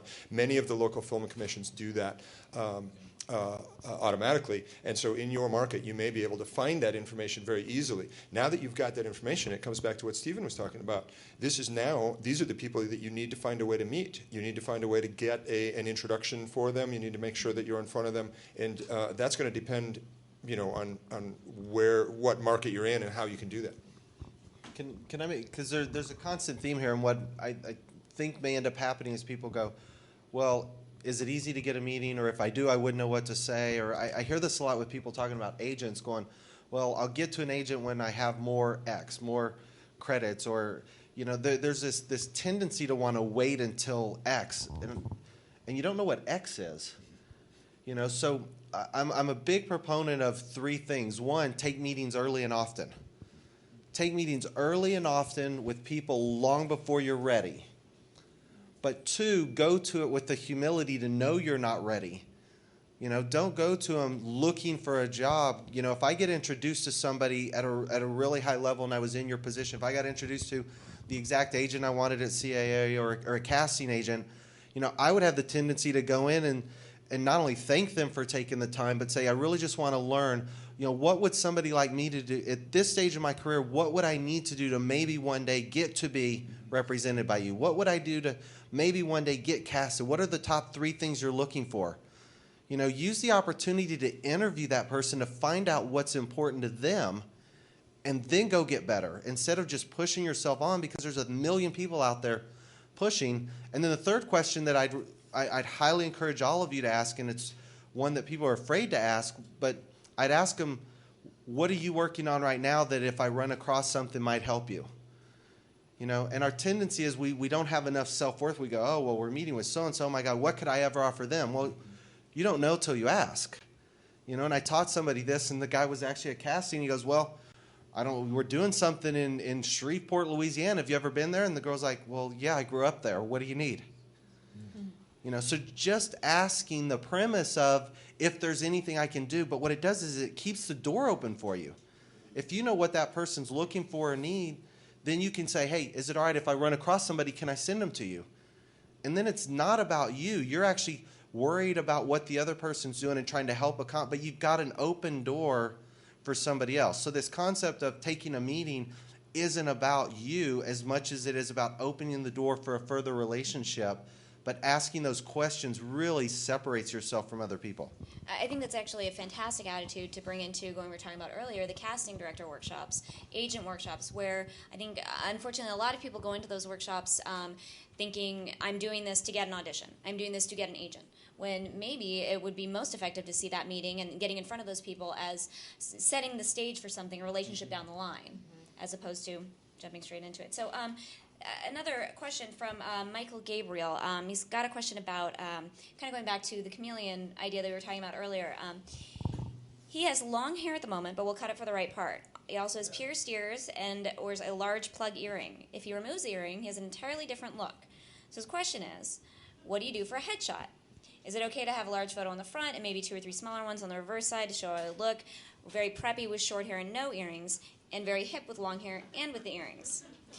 Which I think is, it goes to something which is very specific. I know that for commercials, they often want very specific types, and sometimes simply by removing a piercing or covering up a tattoo or doing very extreme makeup, an actor can really dramatically change their type. What would you guys recommend for an actor who has that type of flexibility? How do you market something like that? Well, going back to the idea of selling a product. Well, first of all, this is, and it sounds like Michael has a pretty good idea of his own type, his own image. I mean, he specifically says, preppy one way, and we're very, very different another way, very hip. So already there's adjectives here that suggest a certain type. And if Michael is really true to himself and he knows that I can pass on, put on the polo shirt and the khakis and I am all like, suburban dad preppy, or I can be club hip and people have said, oh my God, if that's really true, and then you have headshots that represent those, then I think that's great. If you can market yourself as, a product that will do these types and do them well, and that is who you are, really, in both ways, then that's great. I think it's a tough road to walk because I think, we've all seen there are actors out there who have, online profiles with 15 pictures. And other than maybe the color of their shirt, they're pretty much all the same. We've seen that. And that's something you don't want to do. So this can be tricky because the product's ourselves, and we all have sort of, it's us. We have warped images of ourselves. We can't help it. And this is where having a team in place, having a manager, having an agent, having a PR person who can help you it can be really beneficial. But, having 2 different headshots that represent 2 different types, I think is absolutely legitimate. Excellent. Tammy, now, how do you feel as far as PR or managing an image? Do you feel like that muddies the... I think the media is forgiving for whatever. I mean, they want to see you look different and have 2 different shots and not know it's you. Oh my God, he transformed himself. I think for casting it might be, again, if you can really do it and really pull it off cleanly and well, then brilliant. I think the media, they could care less. They want to see you in 20 different looks. It's less important. Okay, and let me just throw in that, I mean, it's a really tough thing to do because, dressing up and wearing long hair, dressing differently is different than being the actual type. I could have a long hair wig and flannel and put a fake piercing in it, and I'm still not hip. There's just nothing I can do about that. I know that. I can't. There are certain roles that it's just not coming across that way, no matter what I wear, and I know that, and that's okay. So I learned, you need a lawyer, I'm your man, but you need a lumberjack, probably not me. But this is a tough thing to do because there are actors out there who want to be seen in different ways. So I've seen the headshot where he's wearing the cop uniform and he's wearing the white lab coat with the stethoscope, or he's wearing the fireman's hat, and I've seen actors with those headshots. It's where I'm going here. It's a fine line. There is just dressing up, and then there's knowing your type. And if Michael here, if he can go out and he really is that club guy, I mean, in his core, and he can sell that story. Let's not forget what we're doing here. We're storytellers, right? And we are selling a story, and a story goes beyond a look. It's a lifestyle, it's an attitude, it's a point of view. And if that is yours, if you can sell that, if you can tell that story, then market yourself that way. But don't dress up to try and pretend like you can. So, and that's a tough thing to do. So be careful as you do those kind of things. But man, if you can tell those 2 different stories, 2 different points of view of the world, then those should be marketed separately. Absolutely. I think that's a really interesting point. Somebody else asked a very similar question. How do you feel about typecasting, and how should I market myself based on what the casting people are saying? Yet stay true to who I believe I am as an actor. And I think that goes very, very strongly with what you're saying. I know that I personally... when I first started out here as an actor, I took myself very seriously and wanted to be very dramatic and do really dark, gritty things. But if you look at me, I mean, I don't. That's not my type. And as soon as I, took the pill and started playing the cheerleader roles, I started booking. So I think that it's maybe not my first choice, but I think that what you're saying, Blair, is like know your product and know what you're selling, and if Michael can be that club guy and people buy it, then people will most likely. We're talking about a journey here. We're talking about a career. I mean, part of marketing, the point of marketing is to build a long-term career. So, at the beginning, we're here, like we said before, to serve the stories. So, if a producer needs you to be a cheerleader, that's your job right now. Be a cheerleader and build that career. Now, we all hope we get to the point where eventually we've got 10 scripts sitting on our desks, and we can choose which script and which story we want to tell. But in order to get there, we need to work with the storytellers who are going to buy us to fill specific spots. And there's some wiggle room in there, and you can stretch yourself. But I think accepting that at the beginning kind of makes that journey a little bit easier. And now this is actually a question going back to our new media discussion. What about YouTube? What's the best way to use YouTube as an actor? Anyone? Can we talk about it from a PR perspective? Well, I think it helps your IMDb rating. What do you mean by that? Do you mean like? I mean every clip or every time you update your own website and everything, that's what goes into calculating your IMDb rating, and that seems to be a big deal in marketing and in PR. Everybody always asks me, how can I get that lowered? How can I be number 200? Which, wow, wouldn't we all like to be number 200? What she's talking about is on IMDb. It's just on IMDb Pro, right? Where you can see the number.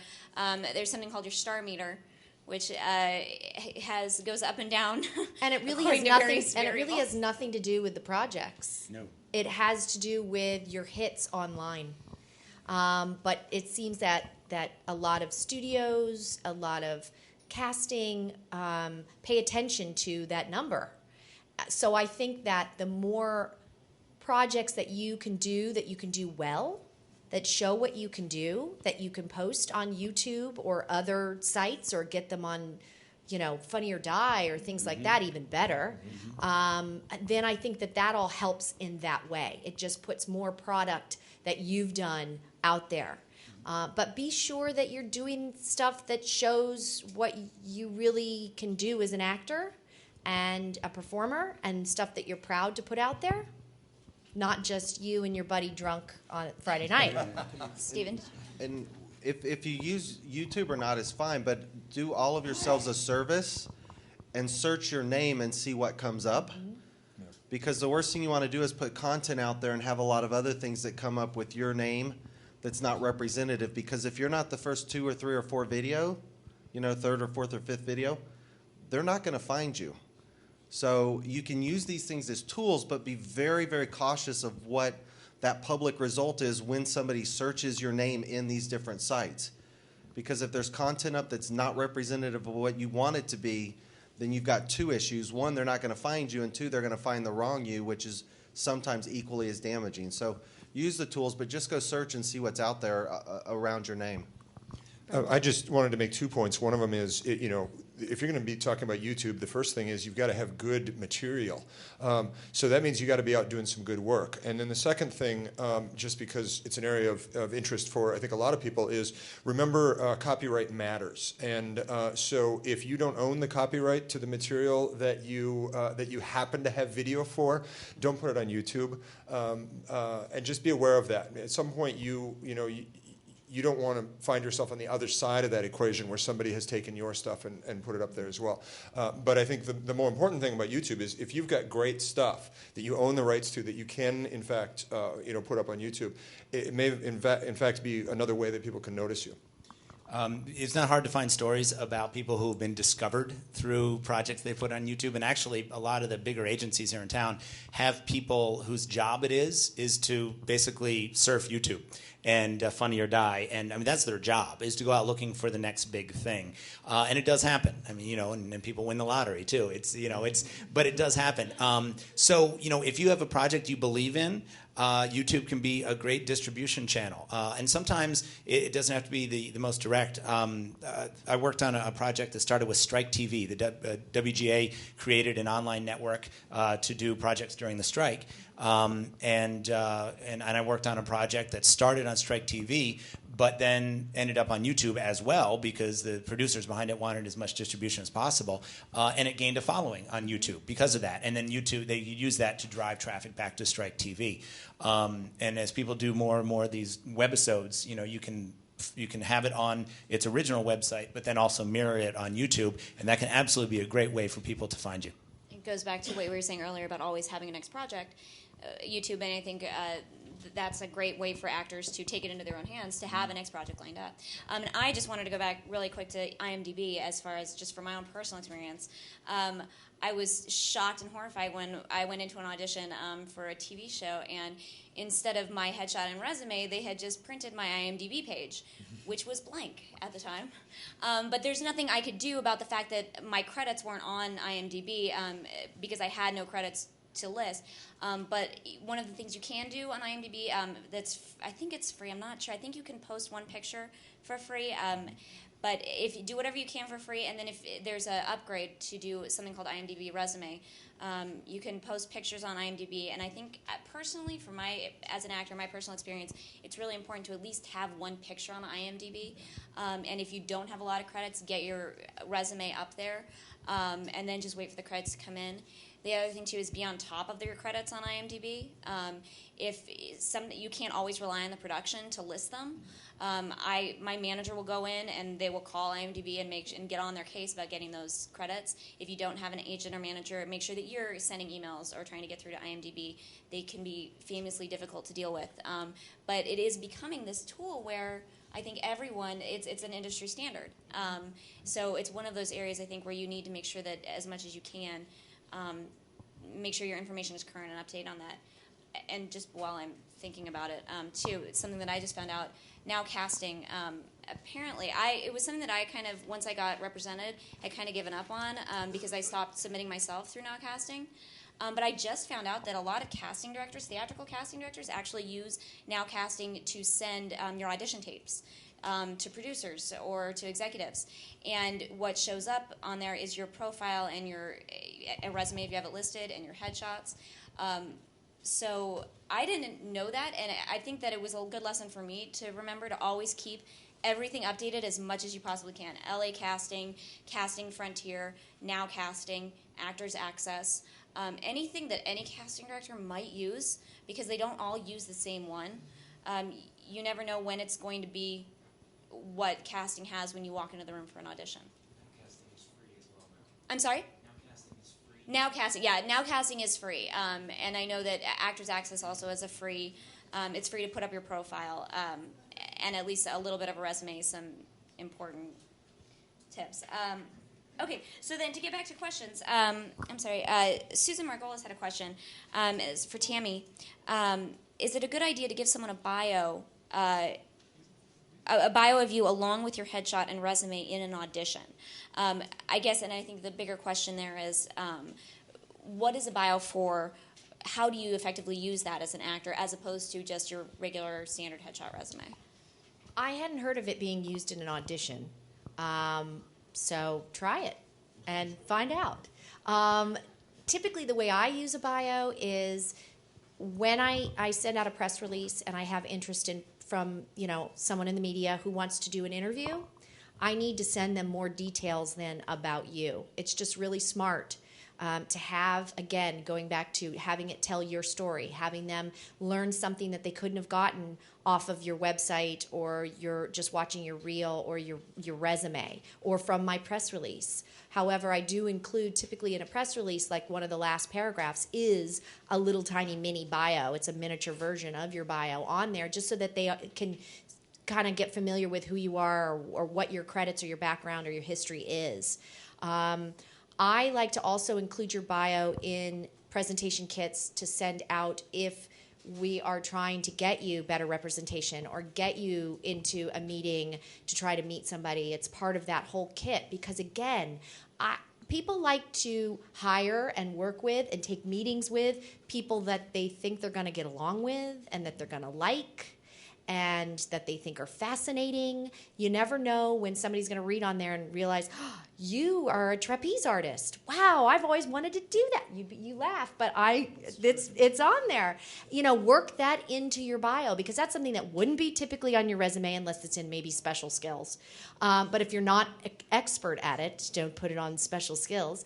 But it could go in your bio that's like a hobby that you've started doing on the weekends, and it's really, you're doing it for just to stay in shape. It looks really hard, so I'm guessing that's what you can do with that. But I mean, those are the kinds of things that catches people's interest and just makes you a person and makes you interesting. And so a reporter or somebody in a meeting might go, God, they're wacky and weird, and they seem to take, they seem to be daring. So let's call them in, or let's see what they can do. I mean, you just never know what they're going to find fascinating. So don't just use your bio to, again, recite what projects you've been in. Use it to tell your story of who you are, what your interests are, and what you do. If you wanted to include you have children and because you're proud of your kids or whatever, that's your family oriented, and those are the types of roles that you get cast in a lot, is the nurturing mom or those kinds of things. That leads into and ties back into what you do as an actor in your whole career. And by the way, the bit about making sure that whatever you put on your bio or your special skills is accurate and you really are an expert at it, it's really good advice. I took a meeting with a manager once who saw unicycle riding at the bottom of my resume and said, really? Went to the closet, pulled out a unicycle, and said, prove it. And I did, yeah, I could. Although it was in her living room on carpet, it was very difficult. But I pulled it off enough that she believed me. But it's true, you can get nailed on that stuff. So watch what you say. And another really interesting question, actually. This is also for Tammy. As far as what to use to market yourself when you know you have something to market. Somebody, I think this is online, recently I was working background on a new feature film and was fortunate enough to be included in a publicity photo with 2 high-profile stars. Even though I'm not featured in this photo, I'm partially visible behind them. Is there... No, I know, but is there some way that I can use this photo to promote myself? Depending on where you live, your hometown newspaper. You just were in some big film, you're sort of seen kind of in a picture with them, which... it sounds like you have, so maybe you can use that and they can print that.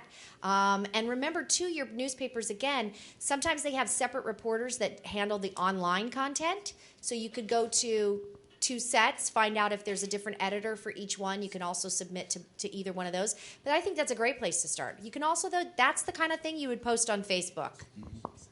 That's how you can use that picture to help get it out there. Or if you have casting directors' emails, because some do give them out now, you send that. You can use that to say, hey, I was there, and attach that picture or embed that picture in it. So there are a few ways that you can do that. It would be better if you had a line.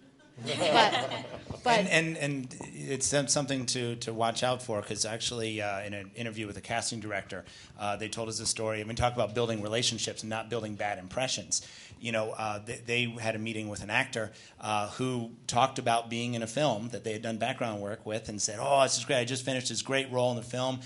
Really terrific. And the casting director said, really? Because I cast that film, and I don't remember casting you, because background, works different. So, be careful and represent yourself truly, because I'm not saying lie. No, I know you're not. No, you're not. No, I'm specifically addressing the question, which is, if I think the hometown newspaper and I was in the film and I was part of that experience, that's great. Then there's the line about, I acted in the film, or I worked in the film, I had a big role, or, be careful about that.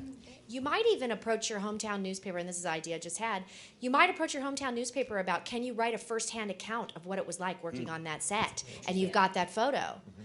You never know, because especially these days, and the media, like every other business, are cutting back on reporters, and sometimes the entertainment reporters are often some of the first to be cut because they see it as fluff. So if you can, offer, especially smaller community papers, they might love to have a first-hand account of what it was like working on that project. So that's just one idea.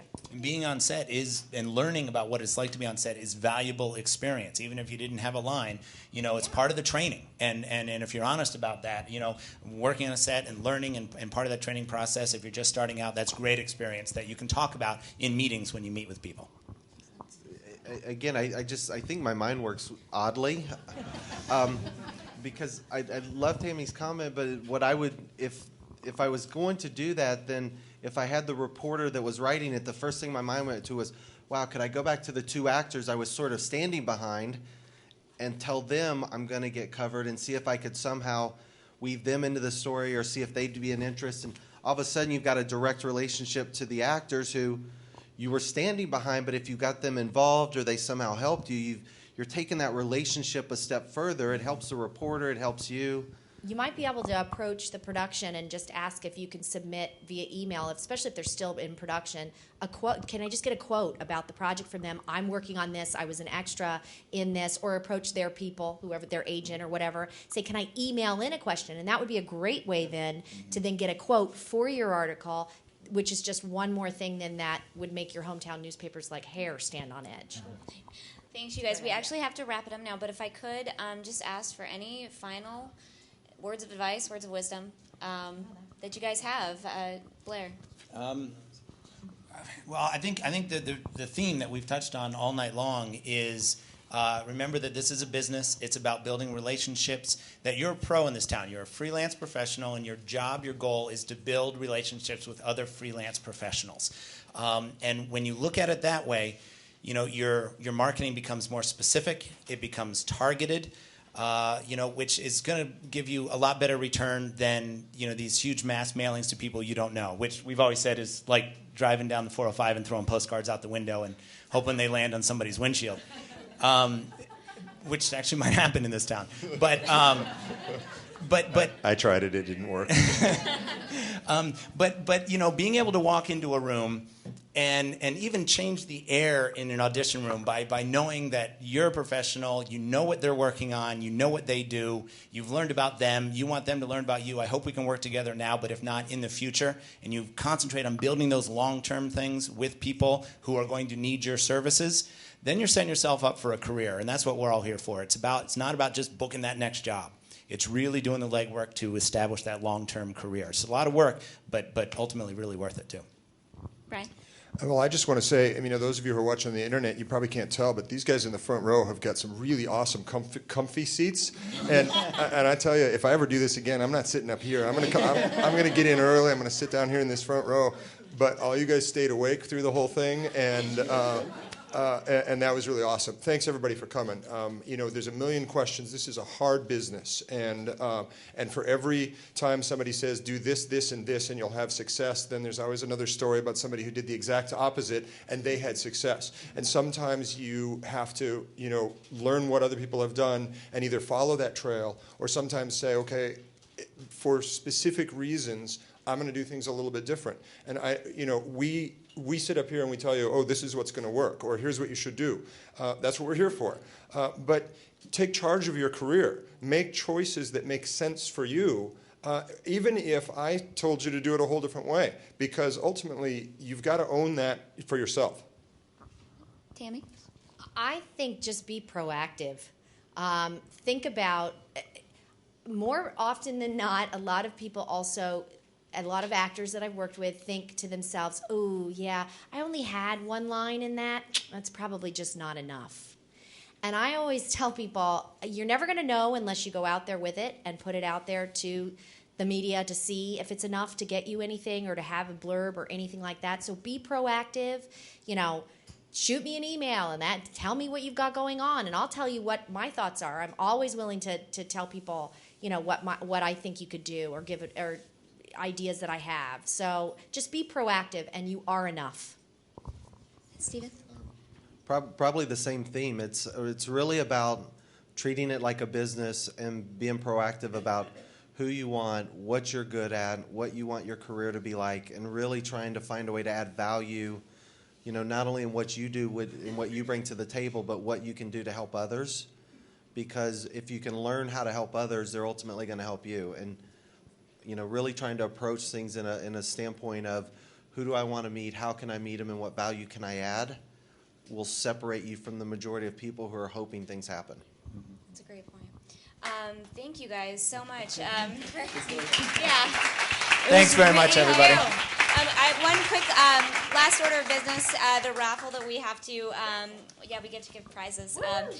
Our online winners are Lily Richardson and Nicole Butler. Simon will be in touch with you guys via email to get you your free subscription to CastingAbout. And our winners in-house tonight are, take a look at your blue ticket. I'm going to read the numbers. Blue ticket. Everyone got their blue ticket? Oh my gosh. All right. First one is 773231. Did you stay? Yeah. All right.